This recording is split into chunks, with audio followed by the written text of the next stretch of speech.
எம்மா காலையில வீட்டை விட்டு கிளம்புனது இவ்வளவு நேரம் ஆயிருக்கு எல்லாம் வாங்கிட்டு வரதுக்கு நல்ல வயிறு பசியும் வந்துட்டு. எங்க வந்த பசி எல்லாம் போயாச்சு. இனி நல்லா கூலா ஏதாச்சும் குடிக்கணும். ஏக்கா உங்க ஃப்ரிட்ஜில் ஜூஸ் ஏதாவது இருந்தனா எடுத்துட்டு வாங்க. ஆமா, கூலா ஏதாச்சும் குடிச்சிட்டு அப்புறமா தான் சாப்பிட முடியும். இப்ப நல்லா டயர்டா இருக்கு, வெயில போயிட்டு வந்தோம்ல. அப்படியா? அப்ப யாருக்கு இப்ப சாப்பாடு வேண்டாமா? நான் எல்லாருக்கும் சேர்த்து சாப்பாடு வெளியே ஆர்டர் பண்ணிடலாம்னு நினைச்சேன். ஏக்கா நாங்க வீட்டுல சாப்பாடெல்லாம் வச்சுட்டு தான் கிளம்பணும். குடிக்கிறதுக்கு மட்டும் ஏதாவது தாங்கக்கா, வேற எதுவுமே வேண்டாம். இல்ல செல்வி, எங்க வீட்லயும் சாப்பாடெல்லாம் எதுவும் வச்சிருக்க மாட்டோம். ஜானு காலையிலே கிளம்பி அங்க போனா, இவளும் காலேஜ் போயிருந்தா வந்தாச்சான்னு தெரியல. அதான் வீட்டுல யாருமே இல்லைல்ல, சாப்பாடும் செஞ்சிருக்க மாட்டாவ. அதான் ஹோட்டல்ல இருந்தே ஆர்டர் பண்ணலாம் அப்படின்னு நினைச்சிட்டு இருக்கேன். உமாக்கா நீங்க வீட்டுல எல்லாருக்கும் ஹோட்டல்ல ஆர்டர் பண்ணிக்கோங்க. இப்ப எங்களுக்கு குடிக்கிறதுக்கு மட்டும் ஏதாச்சும் போதும். சாப்பாடெல்லாம் வீட்டுல செஞ்சு வச்சுட்டு தான் வந்திருக்கோம். அப்படியா? சரி, அப்ப இருங்க ஜானு கூப்பிட, அவ ஏதாச்சும் ஃப்ரிட்ஜ்ல இருந்தா எடுத்துட்டு வருவா.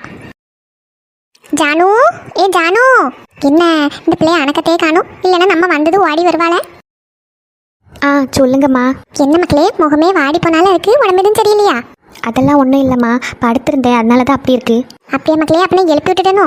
இல்லைம்மா, சும்மா தான் படுத்திருந்தேன். கொஞ்ச நேரம் உறங்கினேன், அப்புறம் சும்மா படுத்திருந்தேன். அப்படியா? அப்புறம் சாரு வந்துட்டா இல்லையா? வந்துட்டாம்மா, அப்பதே வந்தாச்சு. சரி மக்களே, நாங்கள் வெயிலோட போயிட்டு எல்லாம் வாங்கிட்டு வந்தோமா. நாளைக்கு பொங்கலுக்குள்ளதெல்லாம் வாங்கியாச்சு. எல்லாருக்கும் நல்லா டயர்டாக இருக்குது வெயில போயிட்டு வந்து. ஃப்ரிட்ஜுக்குள்ளே ஜூஸ் போட்டு வச்சுப்பேன் மக்களே, ஆளுக்கு ஒரு கப் எடுத்துட்டு வாங்க. சரிம்மா, இதோ எடுத்துட்டு வரேன். என்ன ஜானுக்கு மூஞ்சியே சரி கிடையாது, தூங்கி எஞ்ச மாதிரி எனக்கு தெரியலையே. இட்டி வந்துட்டியா நீ காலேஜ்ல இருந்து? அக்காலை எவ்வளவு நேரமா கூப்பிட்டுட்டே இருக்கேன், எங்கிட்டி போனா எனக்குமே தராம? எங்கேயும் போகலம்மா, இங்கதான் இருந்தேன். ஜானு நீ எல்லாருக்கும் ஜூஸ் எடுத்துட்டு வா மக்களே. அம்மா நான் எடுத்துட்டு வரேன். அக்கா நீ வெளியே போயிட்டு வந்து உனக்கு தலைவலிக்கும் தானே படுத்திருந்த, போ நீ படுத்துக்க. நானே எல்லாருக்கும் ஜூஸ் எடுத்து கொடுக்கேன். பரவாயில்ல சாரு, நான் எடுத்து கொடுக்கேன். தலைவலி இப்போ கொஞ்சம் பரவாயில்ல. என்னாச்சு மக்களே, தலைவலிக்கா? ஆமாம்மா, அக்காக்கு வெளியில வெயில போயிட்டு வந்தா தலைவலிக்கும்ல. காலையில அங்க போயிட்டு வரும்போது ஆட்டோ கிடைக்காம நின்று இருக்கா போல இருக்கு. அந்த பக்கத்து வீட்டுல ஆட்டோ மாமாக்கு தூரமா எங்கேயோ சவாரி வந்துச்சான், அதனால அவைய அங்க போயிட்டாங்க. அக்கா மாதிரி ஜங்ஷனுக்கு வந்துதான் ஆட்டோ ஏறி வந்திருக்கு, அதனால தலைவலிக்குன்னு படுத்திருந்தா. ஜூஸ் நான் எல்லாருக்கும் எடுத்துட்டு வரேம்மா, அக்கா தூங்கட்டு. ஜானு இது நீ சொல்லியிருக்கணும்ல மக்களே, போ போய் படுத்துக்க. சரிம்மா. சின்ன பொண்ணாக்கா நீங்களும் கொஞ்சம் வாங்கல, எல்லாம் எடுத்துட்டு வர முடியாதுல. இடி அதுக்கு சின்ன பொண்ணு எதுக்கு கூப்பிட, இரு நான் வரேன். நீங்க இருங்கம்மா, உங்களுக்கும் வெளியே போயிட்டு வந்தா கால் வலி தலைவலின்னு சொல்லுவீங்க. சின்ன பொண்ணாக்கானா கொஞ்சம் நல்லா ஆக்டிவா இருப்பாங்கல்ல, இருக்கிறதுலே அவங்க தான் கொஞ்சம் ஆக்டிவா இருக்காங்க, அதான் அவங்கள கூப்பிட்டேன். அக்கா கொஞ்சம் வாங்கல. என்ன வரேன் சாரு. என்ன சாரு, என்னாச்சு? அத்தே நான் ஹெல்ப் பண்ணதுக்காக உங்களை கூப்பிடல, உங்ககிட்ட ஒரு விஷயம் சொல்லணும். என்னாச்சு? உன் மூஞ்சி முகரைய பார்த்தாலே எனக்கு தெரிஞ்சது ஏதோ பிரச்சனைன்னு. என்ன உங்க அக்கா கூட எதுவும் சண்டை போட்டியோ? அதனாலதான் அவ எப்படி இருக்காளோ? நான்லாம் எதுவும் சண்டை போடல. நான் காலேஜ்ல இருந்து வரும்போது ஒரு பெரிய பிரச்சனை ஆயிடுச்சு.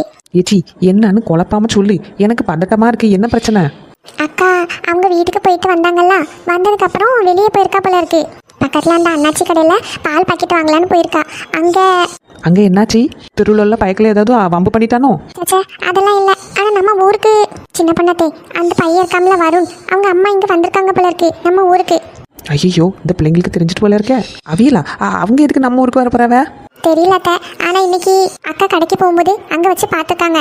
அந்த ஆன்ட்டி அக்காவை ரொம்ப கேவலமா பேசிட்டாங்க, நல்லா ஏசிட்டாவ. அக்கா அங்கேயே நின்று அழுது பெரிய பிரச்சனை ஆயிடுச்சு. எது ஏசிட்டாவளா? ஆமா, ரொம்ப கேவலமா பேசிட்டாங்க. அந்த பையனுக்கு ஆக்சிடென்ட் ஆனதுக்கு அக்கா தான் காரணம், அக்காவால தான் அவங்களோட லைஃபே இப்படி ஆயிடுச்சு அப்படி இப்படின்ட்டு அக்காவை பத்தி ரொம்ப கேவலமா பேசிட்டாங்க. அவ இடத்துல யாரா இருந்தாலும் திருப்பி சண்டை போட்டுட்டாங்க. ஆனா இவ அங்கேயே நின்று அழுதுட்டே இருந்திருக்கா. கரெக்டா அந்த டைம்ல நானும் பூமாரியும் காலேஜ் விட்டு வந்தோமா, அதனால எனக்கும் தெரிஞ்சது. இல்லைன்னா யாருக்கும் தெரிஞ்சிருக்காது இந்த விஷயம். அன்னைக்கு அவளுக்கு அவ்வளோ ஏச்சு கொடுத்தும் திருப்பியும் பிள்ளைகிட்ட இப்படி பேசியிருக்கா. அத்தை அப்ப உங்களுக்கு தெரியுமா? ஆமா சத்யா, எனக்கு உங்க அம்மாக்கு எல்லாருக்கும் தெரியும். அவங்க ஏதோ ப்ராப்பர்ட்டி சேல் பண்றதுக்காண்டி அமெரிக்கால இருந்து இங்க வந்திருக்காங்க. எனக்கு ப்ராப்பர்ட்டி சேல் பண்ண வந்த மாதிரி தெரியல, அக்காவே டார்கெட் பண்ணி வந்த மாதிரி தான் இருக்கு. எனக்கும் அப்படிதான் இருக்கு. ஊருக்குள்ள எவ்வளோ ஃபோன் போட்டு சொல்லி கொடுத்துருப்பா, இந்த மாதிரி இந்த பிள்ளைக்கு கல்யாணம் அப்படின்ட்டு. அவ கல்யாணத்தை நிப்பாட்டதுக்கு தான் அங்கேருந்து வரிஞ்சு கட்டிட்டு வந்திருக்கான்னு தோணுது. அத்தை கல்யாணத்தை எதுவும் நிப்பாட்டிடுவாங்களோ? சாரு நாங்கெல்லாம் எதுக்கு இருக்கோம்? அப்படியெல்லாம் கல்யாணத்தை நிற்கிறதுக்கு நாங்கள் விட்டுருவோமா?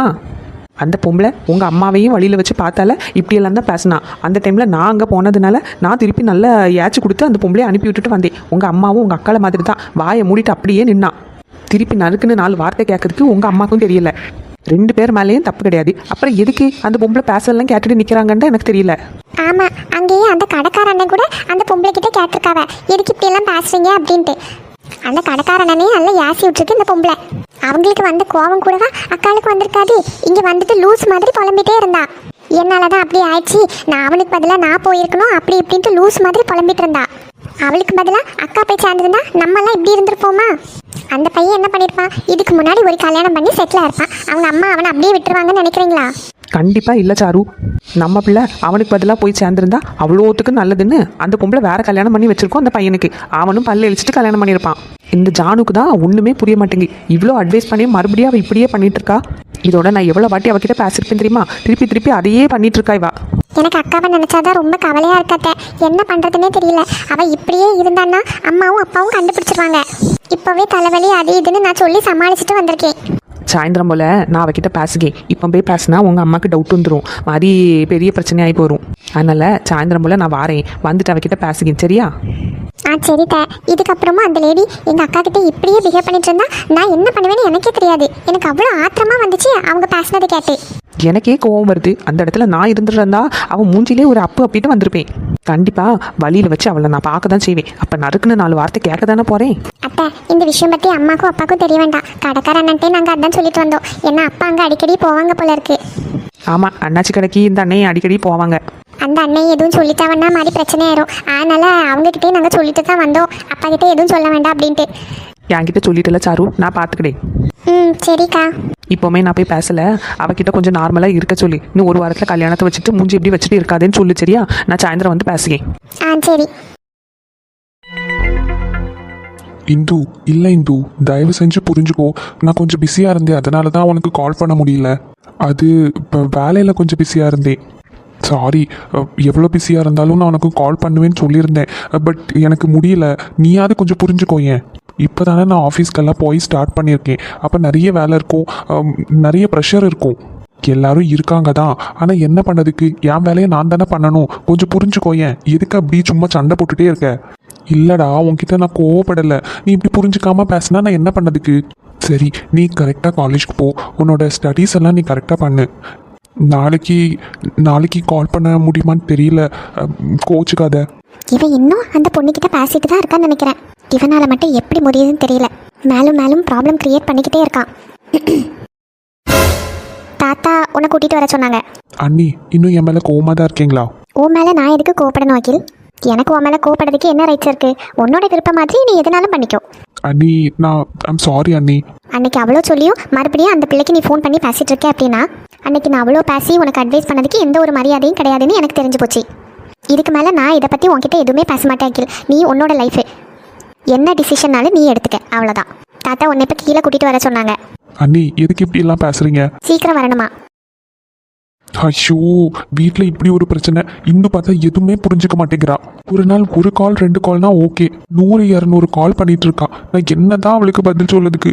இன்னும் 1 வாரத்தில் கல்யாணத்தை வச்சுட்டு இன்னும். ஐயோ கடவுளே, இப்போ தாத்தா எதுக்கு கூப்பிட்டு விட்டாருன்னு தெரியலையே. சரி, என்னன்னு போய் பார்க்கலாம். தாத்தா, நீங்கள் கூப்பிட்டீங்கன்னு அண்ணி சொன்னாங்க.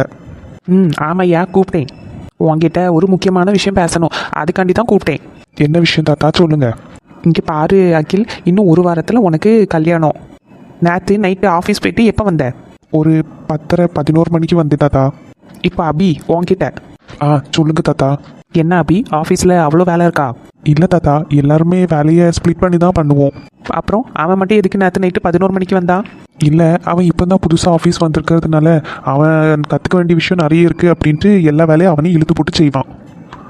நானும் அவன்கிட்ட சொல்லுவேன், சீக்கிரமாக வீட்டுக்கு போடா, தாத்தா ஏதாச்சும் சொல்லுவாங்க அப்படின்ட்டு. அவன் தான் எப்போ இதெல்லாம் கற்றுக்கிறது அப்படின்ட்டு வேலை இருக்கும்போது எல்லாத்தையும் இழுத்து போட்டு செய்வான். அகில், என்ன இது? இல்லை தாத்தா, சீக்கிரமாக ஒர்க் எல்லாம் கற்றுக்கணும்ல, அதனால தான். இங்கே பாரு, அப்பாங்க அப்புறம் அண்ணே எல்லாரும் இருக்காங்க. இன்னும் 1 வாரத்தில் உனக்கு கல்யாணம். 1 வாரம் இனிமேல் நீ ஆஃபீஸ் போகக்கூடாது. தாத்தா, என்ன சொல்கிறீங்க? மேரேஜ் எல்லாம் முடிச்சுட்டு விருந்து அது இதுன்னு எல்லாம் முடிச்சு அதுக்கப்புறமா இனிமேல் ஆஃபீஸ் போனால் போதும். அது வரைக்கும் அப்பா அண்ணே எல்லாம் பார்த்துப்பாங்க.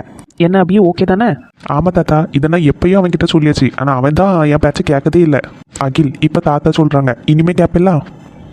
தாத்தா, வீட்டிலே இருந்து என்ன பண்ணுறது? ரொம்ப போர் அடிக்கும். ஆஃபீஸ்லன்னா கொஞ்சம் நேரம் இருக்கலாம்ல? ஆமாடா, ஆஃபீஸ்லனா கொஞ்ச நேரம் இருக்கலாம் தான். ஆனால் நீ நைட்டு 11 மணிக்கெல்லாம் வர. ஒரு கல்யாணம் நிச்சயமாக இருக்குது. இப்படி 1 வாரத்தில் கல்யாணம் 11 மணி 12 மணிக்கா வீட்டுக்கு வருவாங்க.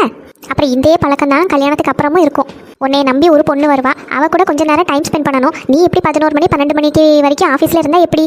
பாட்டி காலையிலேருந்து நைட்டு வரைக்கும் வீட்டில் என்ன பண்ணுறது? சரி, நாளைக்குலேருந்து நான் 7 மணிக்கெலாம் வீட்டுக்கு வந்துடுவேன். டேய், நான் ஒரு டிசிஷன் எடுத்தாச்சு, என்ன குறுக்க பேசிகிட்டே இருக்க? சாரி தாத்தா.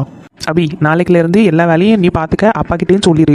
இனிமேல் அவன் கல்யாணமெல்லாம் முடிச்சு கூட ஒரு மாதம் லீவ்லாம் எடுத்துட்டு அப்புறமா தான் வருவான், சரியா? சரி தாத்தா, நான் பார்த்துக்கிட்டேன். சரி, இதுக்கு தான் 2 பேரும் வர சொன்னேன். மாதிரி அகில், இன்னொரு விஷயம். என்ன தாத்தா சொல்லுங்கள். நாளைக்கு எல்லாரும் குடும்ப கோயில் போகிறாங்க. அபி, நாளைக்கு நீ போறியாடா? இல்லை தாத்தா, ஆஃபீஸில் வேலை இருக்கும், அதனால போக முடியாது. ஏன்னா அப்பாவும் இருக்க மாட்டாங்க, சித்தப்பாவும் இருக்க மாட்டாங்க. நான் ஆஃபீஸில் இருக்கணும்ல. ஆமாம், நான் உன்கிட்டே அதான் சொல்லணும்னு நினச்சேன். எல்லாரும் போயிட்டு வருவாங்க, நீ வந்து நாளைக்கு ஒரு நாள் ஆஃபீஸ் பார்த்துக்கோ. அகில், நாளைக்கு நீயும் போயிட்டு வந்துடுடா. சரி தாத்தா. ஆதியும் உன் கூட வந்துடுவான். 2 காரையும் எடுத்துக்கிடுங்க. 3 கார் தேவைப்பட்டுச்சு அப்படின்னா டிரைவரை கூப்பிட்ருங்க. 3 காரும் தேவைப்படுங்க. பிள்ளைங்களையும் கூட்டிகிட்டு போகிற மாதிரி அனுக்கு அம்மாவும் வராங்க. சரி, அப்போனா டிரைவரையும் ஃபோன் பண்ணி கூப்பிட்ற அகில். சரி தாத்தா. எம்மாடி ராஜேஸ்வரி, என்ன மாமா? நாளைக்கு என்னெல்லாம் கொண்டு போகணுன்னு பார்த்து எல்லாத்தையும் எடுத்து வச்சிருமா. மறக்காமல் கல்யாண லெட்ரு மாதிரி சாமிக்குள்ள பட்டு எல்லாத்தையும் எடுத்து வச்சிரு. சரி மாமா, நான் அனுக்கிட்ட எல்லாம் சொல்லியிருக்கேன். அனு சின்ன பொண்ணு, அவளுக்கு எதுவும் தெரியாது. நீயும் ஒரு வாட்டி செக் பண்ணிக்க எல்லாத்தையும் எடுத்து வச்சிருக்காளா அப்படின்ட்டு. ஏன்னா ஊருக்குள்ளே போனால் அங்கே எதுவும் வாங்க முடியாது. நம்ம வாங்கி வச்சிருக்கிறது தான் எல்லாத்தையும் எடுத்துகிட்டு போக முடியும். ஒரு ஆத்திர அவசரத்துக்கு ஏதாச்சும் வாங்கணும்னு நினச்சா கூட நம்ம டவுன் வரைக்கும் வர வேண்டியது இருக்குது. அதுக்கு தான் எல்லாத்தையும் செக் பண்ணி எடுத்து வச்சுடுங்க, சரியா? சரிங்க மாமா, நான் எல்லாத்தையும் செக் பண்ணிடுறேன். அமலா, நாளைக்கு நீ கோயிலுக்கு போகிறேன்னா போயிட்டு வா. மல்லிகை இருப்பாள்ல, எதனால நான் அவகிட்ட கேட்டுக்கிட்டேன். ஏங்க வேண்டாங்க, இப்போ தான் உடம்பு சரியில்லாமல் இருக்குது. நான் வீட்டிலே இருக்கேன். எல்லாரும் போகிறாங்கல்ல அமலா, பிள்ளைங்க எல்லாரும் போகிறாங்க, அதுக்கு தான் சொன்னேன். மதியானத்துக்குள்ளே வீட்டுக்கு வந்துடலாம், போகிறேன்னா போயிட்டு வா. வேண்டாங்க, நான் இங்கே இருக்கேன். எனக்கு போனாலும் நிம்மதியாகவே இருக்க முடியாது. இன்னும் அகிலுக்கு கல்யாணம் எல்லாம் முடியட்டும், நம்ம எல்லாருமே சேர்ந்து குடும்ப கோயில் போகலாம். சரி, நீ சொன்னால் கேட்கவா போகிற? சரி, எல்லாரும் போங்க, அவங்கவுங்க வேலையை பாருங்கள். சரி மாமா. சரி தாத்தா.